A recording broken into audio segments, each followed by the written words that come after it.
Hi everyone, very good morning all of you. कैसे हैं आप सब लोग दोस्तों। हम लास्ट क्लास में शुरू कर चुके हैं basic concepts of national income. National income accounting में, नेशनल इनकम मेजरमेंट में आप पहला स्टेप तो रख ही चुके हैं क्योंकि आपने बेसिक कंसेप्ट्स पढ़ लिए। बेसिक कंसेप्ट्स में हम लोगों ने पढ़ा बेटा फैक्टर इनकम क्या है, ट्रांसफर इनकम क्या है, फाइनल गुड्स क्या है, इंटरमीडिएट गुड्स क्या है, किसकी वैल्यू काउंट की जाए नेशनल इनकम में या डोमेस्टिक इनकम में, ग्रॉस इन्वेस्टमेंट क्या है, नेट इन्वेस्टमेंट क्या है, डेप्रिसिएशन क्या है, कंजम्पशन गुड्स क्या है, कैपिटल गुड्स क्या है, सब आप पढ़ चुके हैं। आज की क्लास में हम पढ़ेंगे बाकी के बेसिक कंसेप्ट्स जो बहुत जरूरी है नेशनल इनकम मेजरमेंट के लिए। तो नेशनल इनकम मेजरमेंट सीखना है तो बेसिक कंसेप्ट्स को बहुत स्ट्रांग रखना है। तो आज की क्लास का पहला कंसेप्ट रहेगा net indirect taxes. Net indirect taxes बताने से पहले आपको ये पढ़ाऊंगा कि इनडायरेक्ट टैक्सेस क्या है, सब्सिडीज क्या है, टैक्सेस क्या होते हैं। उसके बाद पढ़ेंगे what is net indirect tax. उसके बाद आगे के कंसेप्ट शुरू करेंगे। तो सबसे पहले शुरू करते हैं बेटा, नेट इनडायरेक्ट टैक्स क्या होता है। तो उससे पहले बात करते हैं टैक्सेस क्या होता है। चल सबसे पहले बात करेंगे बेटा जी टैक्सेस की। देखो बेटा, जब भी हम बात करते हैं टैक्सेस की तो टैक्स का मतलब क्या होता है। टैक्स यानी कि कर। तो tax is legal compulsory payment. Tax is legal compulsory payment. Tax की डेफिनेशन में लिखा है कि लीगल कंपल्सरी पेमेंट है। फिर भी पूरी दुनिया, आधी नहीं बोलूंगा, पूरी दुनिया में से इतने से लोगों को छोड़ के कोई टैक्स नहीं भरता, पूरा टैक्स नहीं भरता। तो टैक्स से ही आपकी सरकार, आपका देश चलाती है। तो सबसे पहले टैक्स भरो। ओके, तो अब आप पूछ रहे हो सर आप भरते हो क्या। मेरे को पता है आप क्या पूछ रहे हो, सर मैं भरता हूं, लेकिन हाँ जहां रिबेट मिलनी चाहिए वहां मैं भी रिबेट लूंगा। तो tax is legal compulsory payment impose by the government. अब टैक्स जो लीगल कंपल्सरी पेमेंट है, इंपोज कौन कर रहा है, लगा कौन रहा है, सर गवर्नमेंट लगा रही है। किस पे लगा रही है, आपकी इनकम पे लगा सकती है, प्रॉपर्टी पे लगा सकती है, वेल्थ पे लगा सकती है, गुड्स पे लगा सकती है, सर्विस पे लगा सकती है। तो tax is legal compulsory payment impose by the government on आपकी income, wealth, production and consumption of goods and services etcetera. तो टैक्स को हम दो टाइप में डिवाइड करते हैं बेटा। टैक्स को हम दो टाइप में डिवाइड करते हैं। सबसे पहला डायरेक्ट टैक्स यानी कि डीटी, और दूसरा इनडायरेक्ट टैक्स। दूसरा इनडायरेक्ट टैक्स यानी कि आईटी। देखो बेटा जी, नेशनल इनकम चैप्टर में कहीं भी आपको इसकी बातें करनी नहीं पड़ेगी, ये आएगा ही नहीं कंसेप्ट। पर फिर भी आप सुन लो कि डायरेक्ट टैक्स क्या होता है। डायरेक्ट टैक्स वो टैक्स है जो आप लोग या कंपनीज, हाउस होल्ड्स या फर्म या कॉर्पोरेशंस डायरेक्टली गवर्नमेंट को पे करते हैं।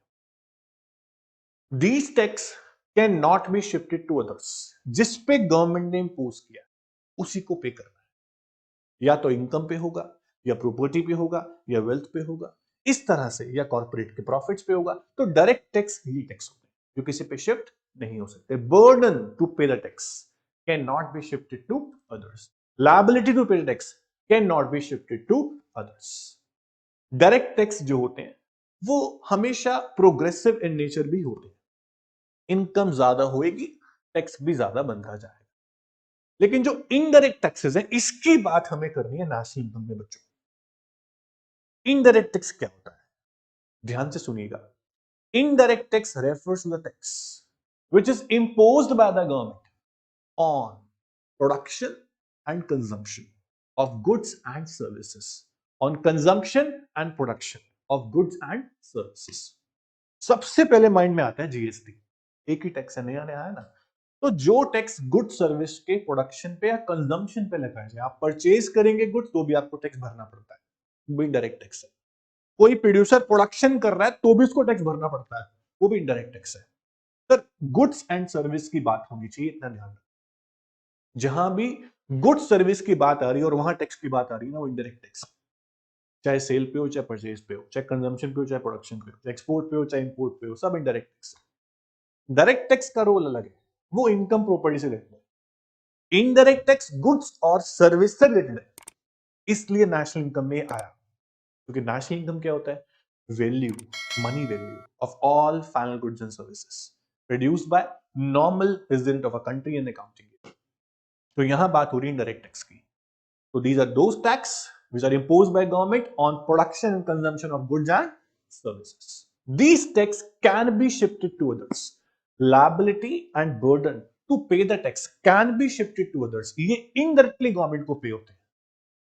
सर मेरी बात समझना, होलसेलर या उसके ऊपर मैन्युफैक्चरर प्रोडक्शन करता है, उस पर टैक्स लगता है, मैन्युफैक्चरिंग टैक्स जिसे बोलते हैं excise duty. Excise duties manufacturing tax भूलना नहीं है बेटा.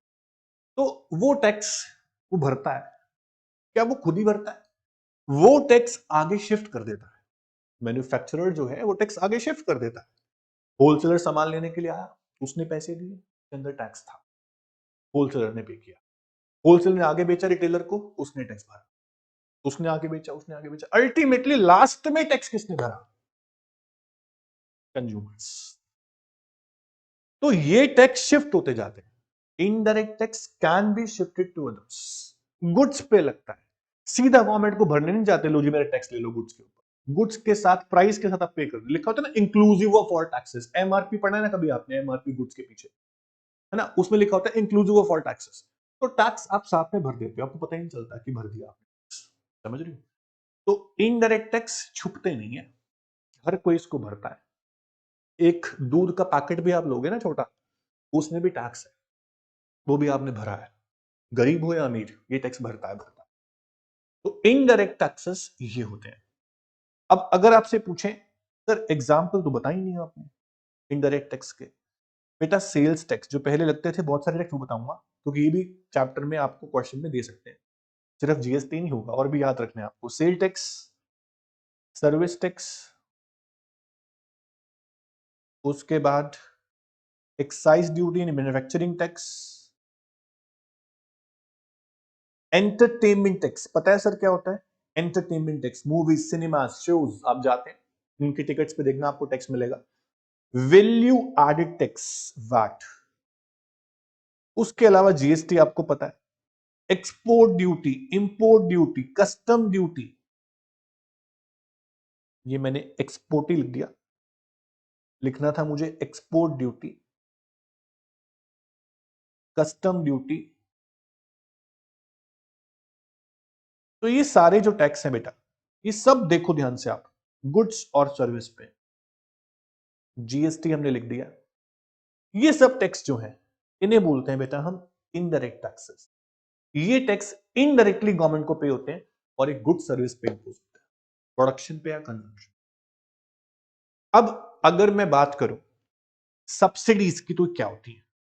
Sir subsidies refers to the discounts, छूट जो आपको मिल जाती है. एक प्रोड्यूसर प्रोडक्शन कर रहा है, गवर्नमेंट ने बोला कि आप वेलफेयर के लिए प्रोडक्शन कर रहे हो, अच्छी बात है, हम आपको सब्सिडी देते हैं इलेक्ट्रिसिटी पे, या इस जो प्रोडक्शन आप कर रहे हो उसके लिए इनपुट्स आपको चाहिए होते हैं, इनपुट्स पे सब्सिडी दे देते हैं, आपको डिस्काउंट दे देते हैं. तो सब्सिडी से प्रोड्यूसर का भला होता है, बेनिफिट होता है, क्योंकि पैसे कम लग रहे हैं, डिस्काउंट, एग्जम्पशन, छूट उसको मिल रही है. तो अगर गवर्नमेंट किसी प्रोड्यूसर के ऊपर मान लो 1 लाख रुपए का टैक्स लगा रही है, पर वो काम अच्छा करता है, वेलफेयर के लिए करता है, खादी प्रोडक्शन करता है मान लो, और गवर्नमेंट उसको सब्सिडी दे देती है. जब बैकवर्ड एरिया में काम करता है, गवर्नमेंट उसको सब्सिडी दे देती है. 1 लाख का टैक्स लग रहा है उसके ऊपर, गवर्नमेंट ने उसको 10,000 की सब्सिडी दे दी इस साल. तो उसको नेट कितना टैक्स भरना पड़ा गवर्नमेंट को? सिर्फ 90,000. 1 लाख का टैक्स लग रहा था, गवर्नमेंट ने उसको 10,000 की सब्सिडी भी दे दी, तो 90,000 टैक्स भरना पड़ेगा उसको. वो क्या है? वो है बेटा जी नेट इनडायरेक्ट टैक्स. अब आपको समझ में आ गया होगा what is net indirect tax. बहुत ज्यादा बार ये हर न्यूमेरिकल में यूज होगा, हर न्यूमेरिकल में नेट इनडायरेक्ट टैक्स. तो क्या बोलेंगे बेटा? It refers to the difference between, it refers to the difference between indirect taxes and subsidy, indirect tax and subsidies. चलिए, तो एनआईटी निकालना है अगर आपको क्वेश्चन में, तो आपको इनडायरेक्ट टैक्स गिवन होंगे, नहीं गिवन हो तो इन सबको प्लस करना बेटा जी. इनडायरेक्ट टैक्स में से आप माइनस कर देना सब्सिडीज को, तो आपके पास आ जाएगा नेट इनडायरेक्ट टैक्स. इन सारी चीजों को एक बार नोट से पढ़ते हैं डिटेल में बेटा. नेट इनडायरेक्ट टैक्स क्या होता है? Net indirect tax refers to the difference between indirect tax and subsidies. Indirect tax क्या होता है? Indirect tax are those taxes which are imposed by government on production and sale, consumption भी हो सकता है, of goods and services, sale tax, excise duty, custom duty, entertainment tax, GST, VAT, ये सब indirect tax होते हैं। Subsidies क्या होती हैं? Subsidies refers to the financial assistance given by government to enterprise on the production of certain commodity. In India, LPG cylinder is sold at subsidized rates. कभी कभी बंद भी हो जाती है सब्सिडी। तो अब अगर हम इनडायरेक्ट टैक्स में से माइनस कर दें बेटा जी सब्सिडीज को, तो आपको मिलेगा नेट इनडायरेक्ट टैक्स। बहुत ही सिंपल था, बहुत ही आसान था। ये दूसरा फॉर्मूला आपका इस चैप्टर का हो गया। पहला फॉर्मूला क्या था सर? ग्रॉस में से आप डेप्रीशिएशन माइनस करेंगे तो आपको नेट मिलता था।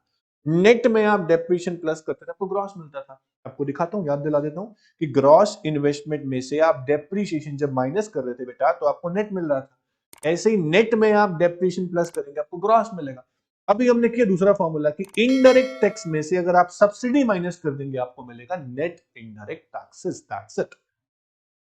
सेकंड कंसेप्ट के बाद थर्ड कंसेप्ट आपका आता है बेटा जी, net factor income from abroad. अब मेरी बात समझना ध्यान से। हमने सबसे पहला टॉपिक पढ़ा था बेटा फैक्टर इनकम। अब हम पढ़ रहे हैं फैक्टर इनकम को डिटेल में। वो क्या है? Net factor income from abroad. मेरी बात समझना, फैक्टर इनकम जो होती है, क्या सिर्फ आप डोमेस्टिक टेरिटरी के अंदर अंदर अर्न करते? नहीं। अगर मैंने फैक्टर सर्विसेज को अब्रॉड में दिया है, तो मैं अब्रॉड से पैसे अर्न करूंगा। सर मेरा कोई लैंड अब्रॉड में है, वहां से मुझे रेंट आता है, तो वो रेंट क्या है? फैक्टर इनकम है। कहां से आ रही है? अब्रॉड से आ रही है सर। ऐसे ही अब्रॉड के लोगों का लैंड यहां पे मैंने वो रेंट पे ले रखा है, मैं रेंट पे करता हूं। कहां पे करता हूं? अब्रॉड में जा रहा है रेंट, तो उसका लैंड है, उसकी प्रॉपर्टी है। वो फैक्टर इनकम अब्रॉड से आ भी सकती है और फैक्टर इनकम अब्रॉड में जा भी सकती है। तो नेट फैक्टर इनकम क्या होता है सर? बहुत सिंपल है बेटा।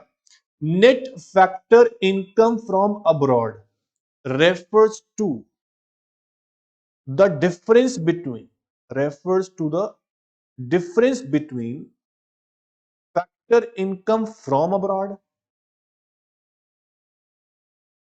and factor income paid to abroad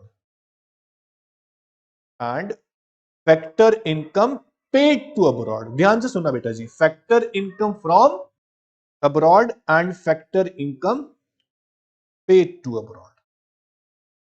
आपने जितना बाहर से कमाया और जितना बाहर दिया, फैक्टर इनकम की बात हो रही है, उसका डिफरेंस होगा net factor income from abroad. In short, factor income from abroad FIFA minus factor income to abroad FITA.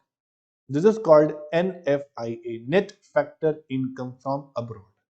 तो फैक्टर इनकम का ही खेल है सारा, क्योंकि नेशनल इनकम हो या डोमेस्टिक इनकम हो, हम फैक्टर इनकम ही लेते हैं। अब सुनना मजे की बात कि net factor income from abroad हम नेशनल इनकम और डोमेस्टिक इनकम दोनों में लेंगे या एक में लेंगे?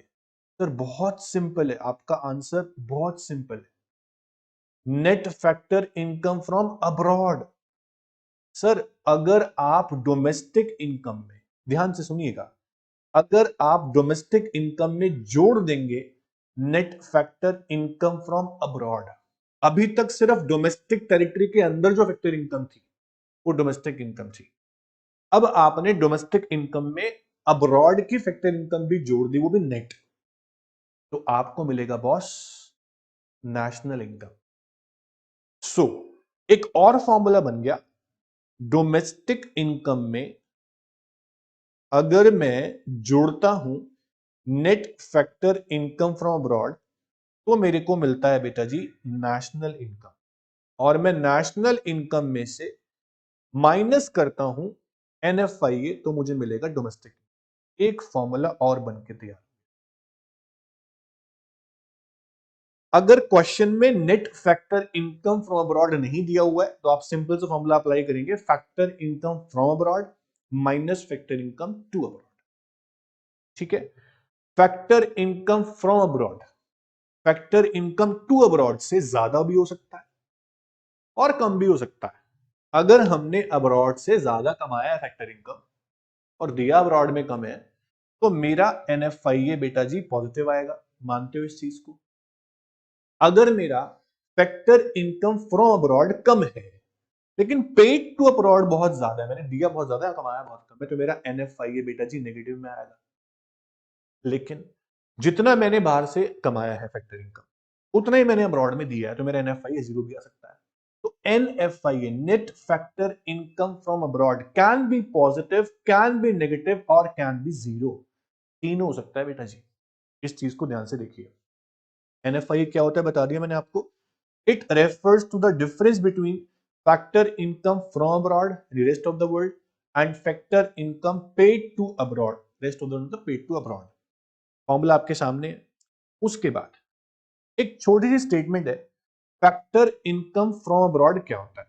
इट इज द इनकम, कौन सी इनकम? Factor income earned by normal resident of a country from the rest of the world in the form of wages abroad से आ रहे हो, सैलरी आ रही हो, रेंट आ रहा हो, इंटरेस्ट आ रहा हो, डिविडेंड आ रहा हो।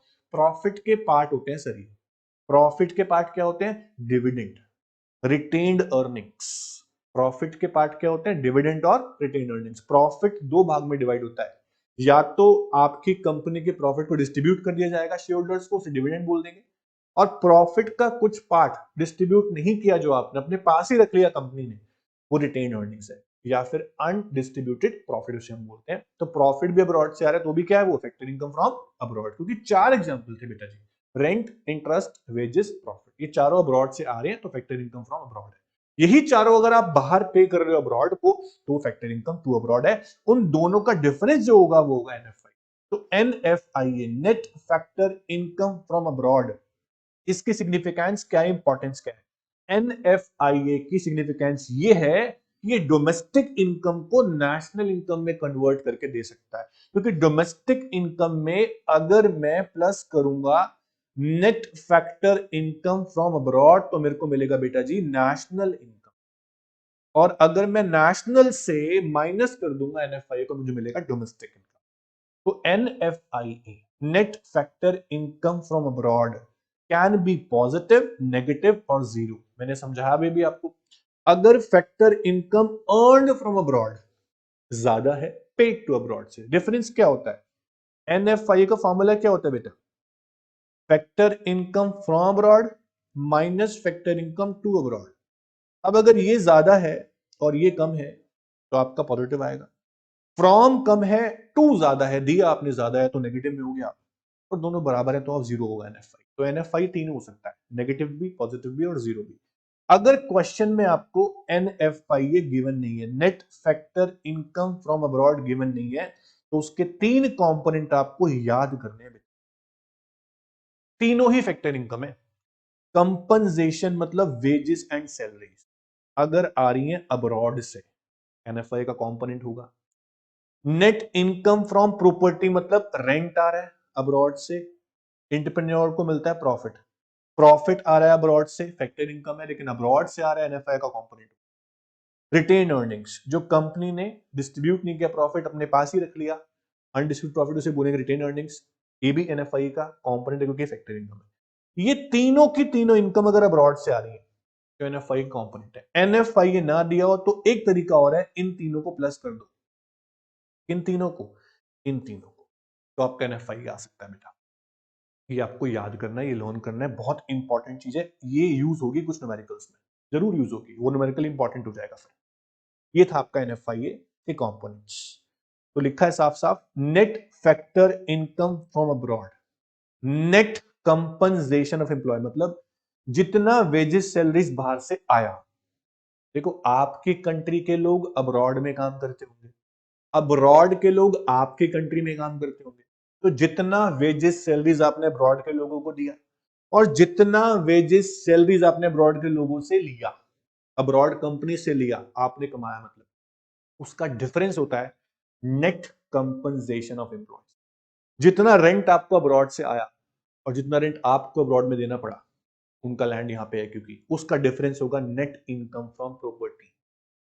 और रिटेन अर्निंग्स आपको पता है प्रॉफिट होता है। तो नेट लेके चलना है, फ्रॉम माइनस टू, नेट मतलब from abroad minus two abroad. हमेशा आपको डोमेस्टिक में नेट प्लस करना है, याद रखना। डोमेस्टिक में आपको हमेशा net factor income from abroad plus करना है, खाली factor income from abroad plus नहीं करना। नेट, नेट मतलब फ्रॉम में से टू को माइनस करना है, उसके बाद प्लस करना है, फिर मिलेगा आपको बेटा जी नेशनल। ये आपका तीसरा बेसिक कंसेप्ट था, आपको समझ में आ करेक्ट है। अब जो टॉपिक बचता है वो बचता है डोमेस्टिक टेरिटरी या फिर economic territory. Very very important topic, very very important. इसको बहुत ध्यान से सुनेंगे, कंप्लीट टॉपिक थ्योरेटिकल है, ये समझने के बाद, सुनने के बाद चैप्टर आपका फिनिश हो जाएगा। तो डोमेस्टिक टेरिटरी शुरू करते हैं, ध्यान से सुनना बेटा। First of all, what is the meaning of domestic territory? देखो बच्चों, in general, in common language हम क्या बोलते हैं? Domestic territory refers to the political frontier of a nation. Boundary बना रखी है, दो कंट्री के बीच में बाउंड्री होती है ना, उसका क्या सेंस है, क्या मतलब है कि हमारी जो टेरिटरी है, हमारी जो बाउंड्री है, उसके अंदर अंदर लोग यानी पीपल, गुड्स वस्तुएं, कैपिटल फ्रीली मूव हो सकते हैं विदाउट एनी रेस्ट्रिक्शंस। अगर आप अपनी बाउंड्री क्रॉस करते हैं तो रिस्ट्रिक्शन आनी शुरू हो जाती है, चाहे वो पीपल की हो, चाहे वो गुड्स की हो, चाहे वो कैपिटल की। तो domestic territory means geographical boundary, geographical territory जो एडमिनिस्ट्रेटेड बाय गवर्नमेंट। ठीक है, पॉलिटिकल फ्रंटियर फिक्स किसने किए? गवर्नमेंट ने। और वो ज्योग्राफिकल फ्रंटियर जिसके बीच में लोग और गुड्स और कैपिटल फ्रीली मूव हो सकता है, इतना ही कहलाता है डोमेस्टिक टेरिटरी। फिर ये क्या है सर? डोमेस्टिक टेरिटरी को वाइडर सेंस में पढ़ना पड़ता है आपको अगर आपको नेशनल इनकम अकाउंटिंग करनी। नेशनल इनकम मेजर करने के लिए हर बारीकी से वो चीज देखी जाती है कि ये नेशनल इनकम में आएगी या नहीं। उसके लिए आपको डोमेस्टिक टेरिटरी को डिटेल में पढ़ना पड़ता है, वाइडर सेंस में पढ़ना पड़ता है। चलिए पढ़ते हैं। Domestic territory is a very important concept in national income accounting. Domestic territory means the political frontier, मतलब boundary of a country. For the purpose of national income accounting, it is used in a wider sense. In addition to political frontier, boundary के साथ साथ कुछ और चीजें भी हैं जो डोमेस्टिक टेरिटरी में काउंट होती है, जैसे कि वाटर बॉडीज। अब इंटरनेशनल ओशियन है, उसकी हमारी टेरिटरी कहां तक है वो पता होना चाहिए, वो भी इसमें काउंट हम करेंगे। In addition to political frontiers, domestic territory also includes number one, ships and aircrafts. Ships and aircrafts owned and operated by normal resident between two or more countries. आपकी कंट्री और दूसरी कंट्री के बीच में जो ships चलती हैं, जो aircraft चलते हैं, अगर वो भारतीयों ने, मैं इंडिया की बात कर रहा हूं, इंडियन टेरिटरी में क्या क्या आएगा? आपकी कंट्री के नॉर्मल रेजिडेंट मतलब प्रॉपर भारतीय, उनके द्वारा ऑपरेट किए गए हैं, वही चला रहे हैं, वही संभाल रहे हैं, उनके ही ओन है, लेकिन मूव करते हैं बिटवीन टू और मोर कंट्रीज, तो वो आपकी डोमेस्टिक टेरिटरी में ही काउंट होंगे, किसी और की टेरिटरी में काउंट नहीं होंगे। चाहे वो जाते हैं दूसरी कंट्री में, कोई बात नहीं, वापस तो आते हैं अपने टेरिटरी के अंदर, और owned operated by resident of India ही है, तो वो आपकी डोमेस्टिक टेरिटरी का ही पार्ट है बेटा। तो for example, planes operated by Air India, planes operated by Air India between Russia and Japan जाते होंगे, और एयर इंडिया के प्लेन ऑपरेट कौन कर रहा है, ओन कौन कर रहा है? Indians, Indian government, the part of, हम बोलेंगे domestic territory of India, simple. लेकिन ऐसे ही अगर हम बोले planes operated by Singapore Airways between India and Japan, वो किसकी टेरिटरी का पार्ट है? वो सिंगापुर की टेरिटरी का पार्ट है, क्योंकि सिंगापुर के रेजिडेंट ने उसको ऑपरेट ओन किया हुआ है, उन टेरिटरी का वो पार्ट होंगे। इस तरह से आपको बताना है। उसके बाद नेक्स्ट पॉइंट पे आते हैं बेटा, fishing vessels, oil and natural gas rigs and floating platform operated by resident of a country in the international water where they have exclusive right of operation. सबसे पहली बात, इंटरनेशनल वाटर में भी आपकी टेरिटरी होती है कि आपका राइट यहां तक है, उस टेरिटरी के अंदर अंदर आपका एरिया रहता है। लेकिन अगर इंटरनेशनल वाटर की बात करें तो सिर्फ अपनी टेरिटरी में ही नहीं, बल्कि आगे भी हमारी शिप्स जाती हैं, चाहे वो नेचुरल गैस रिग्स हो, चाहे फिशिंग वेसल्स हो। फिशिंग वेसल्स क्या होता है कि बोट है, शिप है जिससे फिशिंग होती है। उसके अलावा नेचुरल गैस रिग्स हैं, ऑयल रिग्स हैं, वो भी फ्लोटिंग प्लेटफॉर्म्स हैं, कुछ फ्लोटिंग शिप्स हैं जो ड्रिल करती हैं और उससे गैस या ऑयल निकालती हैं इंटरनेशनल वाटर में, वो भी चलती रहती हैं, बाउंड्री क्रॉस भी कर देते हैं कभी कभी। तो वो बिटवीन टू कंट्रीज अगर मूव हो रही है, लेकिन owned and operated by normal resident of India है, as a part of Indian territory.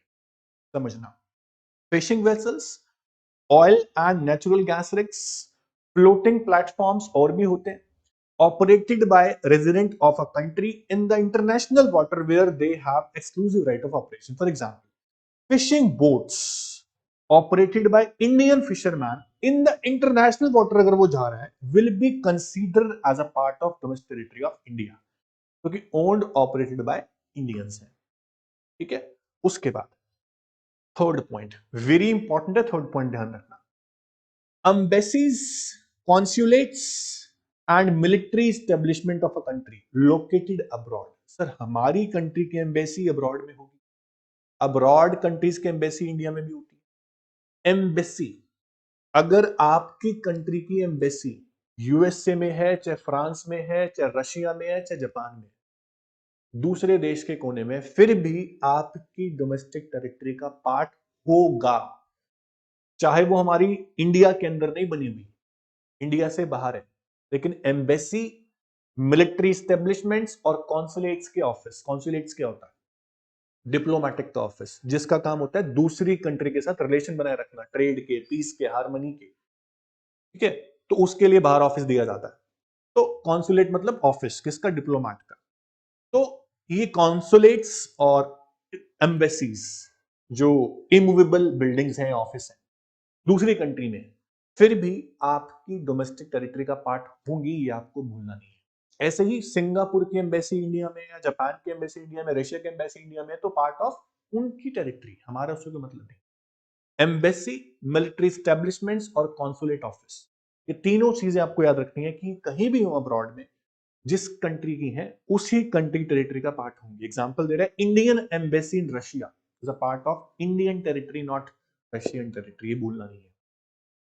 इसका मतलब ये नहीं है कोई भी ऑफिस, सर माइक्रोसॉफ्ट का ऑफिस इंडिया में, तो उनकी टेरिटरी का पार्ट नहीं है, हमारी टेरिटरी का पार्ट है, वो एम्बेसी नहीं है बेटा जी।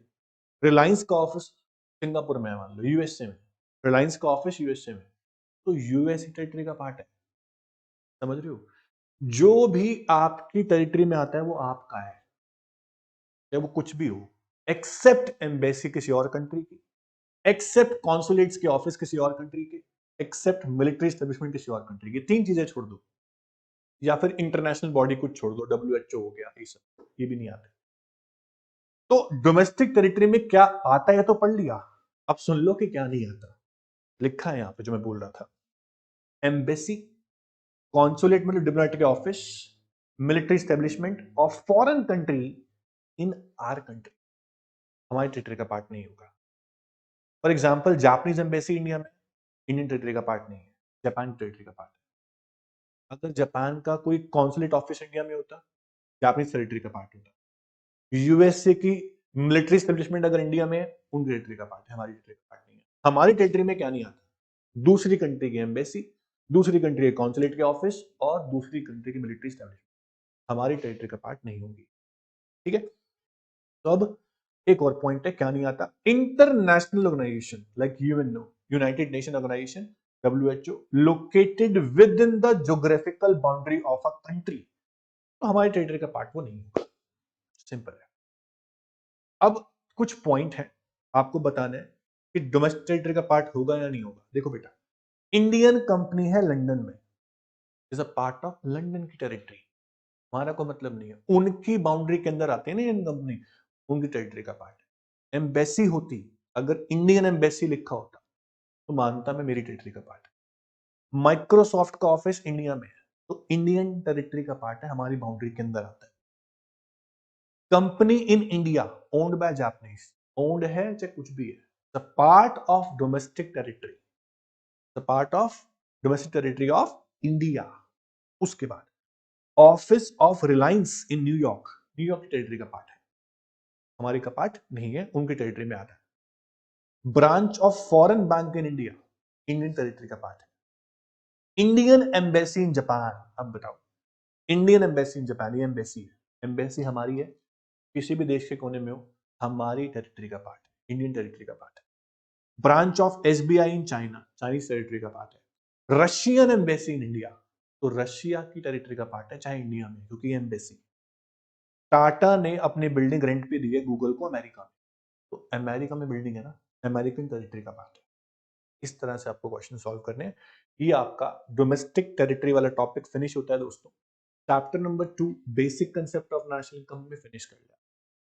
तो आपको अच्छे से चैप्टर पढ़ना है और बुक के पीछे जितने भी असाइनमेंट क्वेश्चन है, short question, long question, 1 marker question, सब करने के लिए फिर आप डाउट मुझसे पूछ सकते हो। Thank you so much, bye.